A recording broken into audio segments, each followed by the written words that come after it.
উপোস করেছেন, পুজো দিয়ে এসে কি খাবেন সেটাই ভাবছেন। একাদশীতে উপোস করেছি, নিরামিষ দিনে কি রান্না করব, কি খাবো, তাদের জন্য এই রেসিপিটা নিয়ে চলে আসলাম। যেমন টেস্টি হয় তেমনই কিন্তু দেখতেও খুব সুন্দর লাগে। তো দেখো, আগের দিন রাতে আমি এখানে বড় সাবুদানা ভিজিয়ে রেখেছি। আর এইখানে আমি ভেজিটেবল নিয়ে নিয়েছি, আলু নিয়েছি, গাজর, মটরশুঁটি। তোমরা তোমাদের ইচ্ছে মতোই ভেজিটেবলগুলো নিতে পারো। তো নিরামিষ হিসেবে তোমরা যা যা সবজি ব্যবহার করতে চাও সব কিছুই এখানে দিতে পারবে। আর দেখো, সব ভেজিটেবলগুলো কিন্তু আমি একদম এভাবে ছোট ছোট করে কেটে নিয়েছি। কাটার পরে ভালো করে ধুয়ে নিলাম। তারপর দেখো, এখানে নিয়ে নিয়েছি আমি চীনাবাদাম। তো সেইগুলোও কিন্তু আমি সব ভালো করে বেছে নিয়েছি। আর এখানে নিয়েছি কাজু। কাজু কিশমিশ তোমরা চাইলে দিতেও পারো, নাও দিতে পারো। তো আমি এখানে কিশমিশটাও নিয়ে নিয়েছি। এবার দেখো, আমি কড়াইয়ে তেল দিয়ে দিয়েছি। তেলটা একটু গরম হয়ে গেলেই ওর মধ্যে আমি দিয়ে দেব চীনাবাদামগুলো। চীনাবাদামগুলো একদম একটু লাল লাল করে ভেজে নামিয়ে নেব। তো একটা একটা করে আমি সব বাদামগুলোই দিয়ে দিলাম।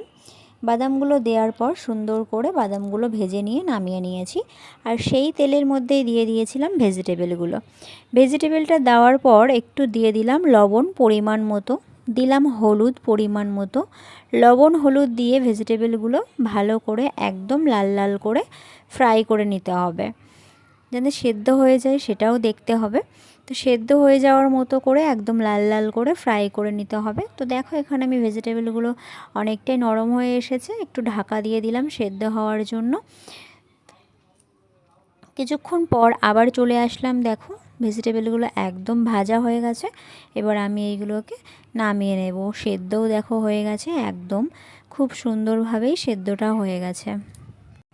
এই রান্নাটাই কিন্তু, এই সবজি ফ্রাইটা খুব ভালো করেই করে নিতে হবে। আর এখানে যত সবজি দেয়া যায় ততই কিন্তু খুব ভালো লাগে।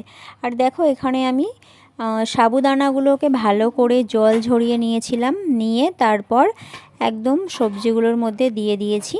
ভালো করে নাড়াচাড়া করে তারপর চীনাবাদামগুলোকেও দিয়ে দিয়েছিলাম। তারপর কাজু কিশমিশ সব একে একে দিয়ে ভালো করে নাড়াচাড়া করে তা নিয়ে নিয়েছি। তো আমার তৈরি হয়ে গেছে সাবুদানার পোলাওটা।